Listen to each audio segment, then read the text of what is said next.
Good morning to all of you in today's lecture of mass flow meter working principle. आज के इस lecture में basically हम ये समझेंगे कि मास फ्लो मीटर्स क्या होते हैं, वो किस तरीके से काम करते हैं, उसके कौन कौन से पार्ट्स होते हैं, उसके एडवांटेजेस क्या होते हैं, डिसएडवांटेजेस क्या होते हैं एंड वेरियस अदर थिंग्स। मेरा ये जो लेक्चर है उसके पीडीएफ का लिंक मैं डिस्क्रिप्शन बॉक्स में डाल दूंगा, सो जिसको भी ये डाउनलोड करना है वहाँ पे जाके इजीली डाउनलोड कर सकता है। मास फ्लोमीटर्स को बेसिकली कोरियोलिस मास फ्लोमीटर्स के भी नाम से जाना जाता है। अब आपके दिमाग में ये आ रहा होगा कि ये कोरियोलिस इफेक्ट होता क्या है। ये कुछ नहीं होता है, ये बेसिकली कोरियोलिस फोर्स, ये एक इनविजिबल फोर्स होती है that appears to deflect the objects, जिनकी वजह से जो ऑब्जेक्ट्स हैं वो अपने पाथ से आपका बेसिकली डिफ्लेक्ट होते हैं। The Coriolis force is determined by the objects rate of rotation and mass of object. So ये जो वर्किंग प्रिंसिपल होता है ये समवॉट कोरियोलिस प्रिंसिपल से आपका लिंक्ड है।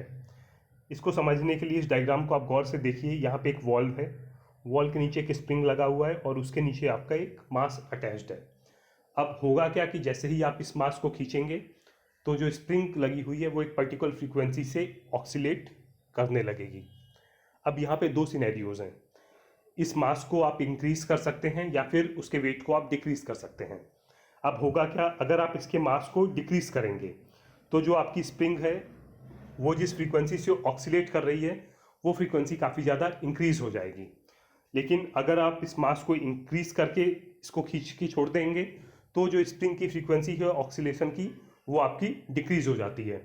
इसका मतलब क्या रहता है कि ये जो फ्रीक्वेंसी है ऑक्सीलेशन की ये आपका इन्वर्सली प्रोपोर्शनल होती है कि उसमें कितना मास आपका अटैच्ड है। Means F is equal to 1/2 pi under root of K upon M, जहाँ पे F है आपका फ्रीक्वेंसी, K हो गया आपका स्प्रिंग कांस्टेंट और M हो गया आपका ट्यूब का मास।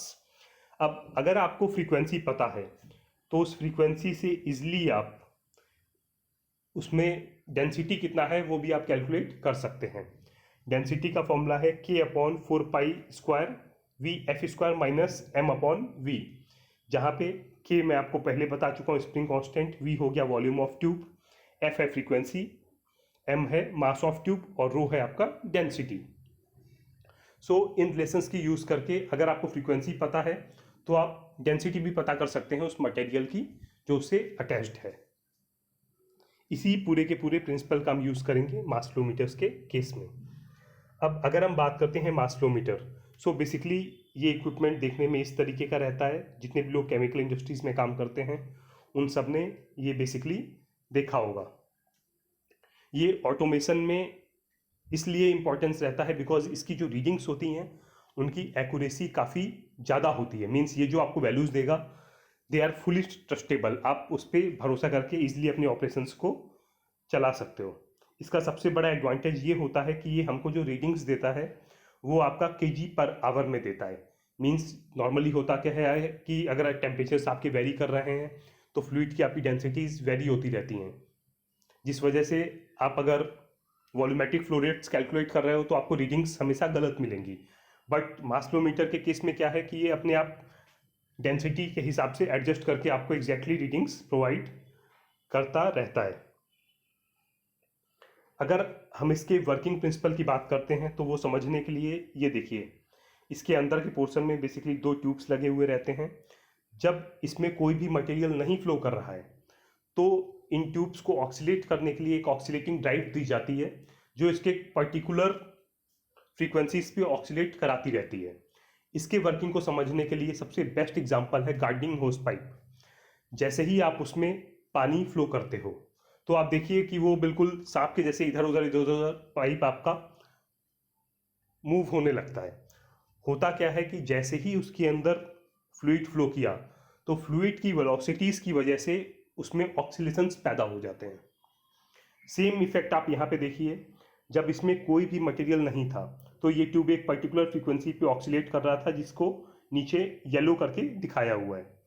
जैसे ही इसके अंदर मटेरियल फ्लो होने लग जाएगा तो ये जो ट्यूब्स हैं इनकी ऑक्सीलेशन की फ्रीक्वेंसी बिल्कुल चेंज हो जाएगी।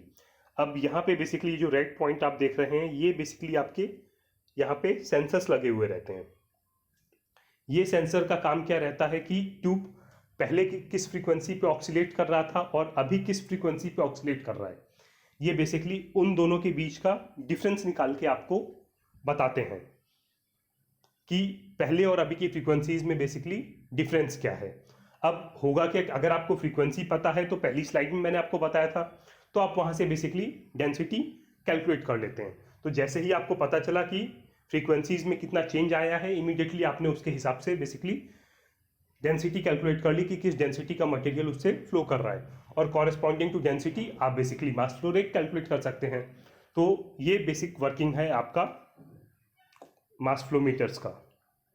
अगर हम इसके पार्ट्स की बात करते हैं तो इसके 3 पार्ट्स होते हैं: tube, sensor, oscillating drive and transducer. Tube, ये बेसिकली इसका मेन रोल रहता है क्योंकि मटेरियल इसी के थ्रू आपका फ्लो कर रहा है, जो भी आपको मेजर करना है। आफ्टर दैट सेंसर्स मैंने आपको पहले ही बता दिया कि सेंसर्स का काम रहता है ये फ्रीक्वेंसीज को मेजर करके आपको बाहर इसकी रीडिंग्स देता है कि ट्यूब्स की पहले किस फ्रीक्वेंसी पे ट्यूब ऑक्सीलेट कर रहे थे और अभी किस फ्रीक्वेंसी पे ऑक्सीलेट कर रहे हैं। ऑक्सीलेटिंग ड्राइव, इसका भी काम मैंने आपको बताया है कि ये जब कोई भी मटेरियल नहीं फ्लो कर रहा है तो ट्यूब्स को एक पर्टिकुलर फ्रीक्वेंसी पे ऑक्सीलेट करने के लिए इसका यूज़ किया जाता है। एंड ट्रांसड्यूसर्स का काम बेसिकली ये रहता है कि वो हमारे हिसाब से हमको जिस भी चीज़ की वैल्यू जिस टर्म्स में चाहिए वैसे कैलकुलेट करके देता है। लाइक यहाँ से हमने ऑक्सीलेशंस के डिफरेंस को मेज़र किया, बट उससे हमारे फॉर्म में मीन्स हमको फॉर्म में डाटा चाहिए मास के टर्म्स में कैलकुलेट करके, तो वो काम बेसिकली यहाँ पे ट्रांसड्यूसर्स का होता है। ट्रांसड्यूसर्स एक तरीके के सिग्नल को दूसरे तरीके के सिग्नल में कन्वर्ट करने के लिए काम में आते हैं। सो ये डिजायर्ड डाटा हमको बेसिकली ट्रांसड्यूसर्स की हेल्प से कन्वर्ट होके मिल जाता है। अब अगर हम बात करते हैं एडवांटेजेस क्या है मास फ्लो मीटर के, सो इसका पहला एडवांटेज ये होता है कि इसमें किसी भी तरीके का मूविंग पार्ट नहीं होता है। सेकेंड एडवांटेज कि ये हमको डायरेक्टली रीडिंग्स आपका मास फ्लो रेट की टर्म्स में कैलकुलेट करके दे देता है। ये आपकी एक्यूरेसी जो होती है इन मास फ्लो मीटर्स की वो काफ़ी ज़्यादा होती है। इसके जो रिजल्ट्स होते हैं वो हाईली रिपीटिव रहते हैं। इसमें जो रहता है आपका, इसको हायर फ्लो रेट्स पे भी आप इजली यूज़ कर सकते हैं। इसमें स्टिकी मटेरियल्स को भी फ्लो किया जा सकता है। इवन जो आपके हाईली कोरोसिव मटेरियल्स रहते हैं उसके भी लिए मास फ्लो मीटर्स को यूज़ किया जा सकता है, बिकॉज ये अलग अलग तरीके के एमओसीज मीन्स मटेरियल ऑफ कंस्ट्रक्शंस में भी आपके अवेलेबल हैं। अब अगर हम बात करते हैं डिसएडवांटेजेस की मास फ्लो मीटर्स की, तो बेसिकली आपने काफ़ी बड़ी पाइपलाइंस में इनको लगा हुआ नहीं देखा होगा, बिकॉज ये आपके काफ़ी हैवी इक्विपमेंट्स रहते हैं एंड काफ़ी ज़्यादा एक्सपेंसिव होते हैं। तो ये आपको बेसिकली स्मॉल साइज की पाइपलाइंस में ही लगे हुए मिलेंगे। इसके बाद में इसके जो डायमेंशंस होते हैं वो काफ़ी लार्ज होते हैं। ये जो फ्लो मीटर्स हैं ये काफ़ी ज़्यादा एक्सपेंसिव होते हैं। नेक्स्ट, इसका जो वर्किंग प्रिंसिपल है मैंने आपको पहले ही बताया, वो ट्यूब की ऑक्सीलेशंस पे होता है। तो अगर जहाँ भी आपने इसको लगा रखा है वहाँ पे कहीं बाहर से कुछ वाइब्रेशंस आ रही हैं, मीन्स कोई एक्सटर्नल वाइब्रेशंस आ रही हैं, तो ये आपको कभी भी सही रीडिंग नहीं देगा। अगर कहीं पे आप ऐसे केसेस में इसको यूज़ कर रहे हैं जहाँ पे प्रेशर काफ़ी कम है, मीन्स ट्यूब्स आपकी प्रॉपर तरीके से ऑक्सीलेट ही नहीं हो पा रही हैं, वैसी चीज़ आप इससे फ्लो करवा रहे हैं, इन दैट केस भी आपको जो रीडिंग्स हैं वो रीडिंग्स काफ़ी ज़्यादा गलत मिलने वाली हैं एंड ये आपके सेंसिटिव होते हैं टेम्परेचर चेंजेस के। सो ये कुछ बेसिक चीज़ें रहती हैं जो मास फ्लो मीटर से रिलेटेड आपको पता होना काफ़ी ज़रूरी होता है। होप आपको आज का मेरा लेक्चर अच्छा लगा होगा। नेक्स्ट लेक्चर में I will be back with a new topic. Till then, goodbye and have a nice day.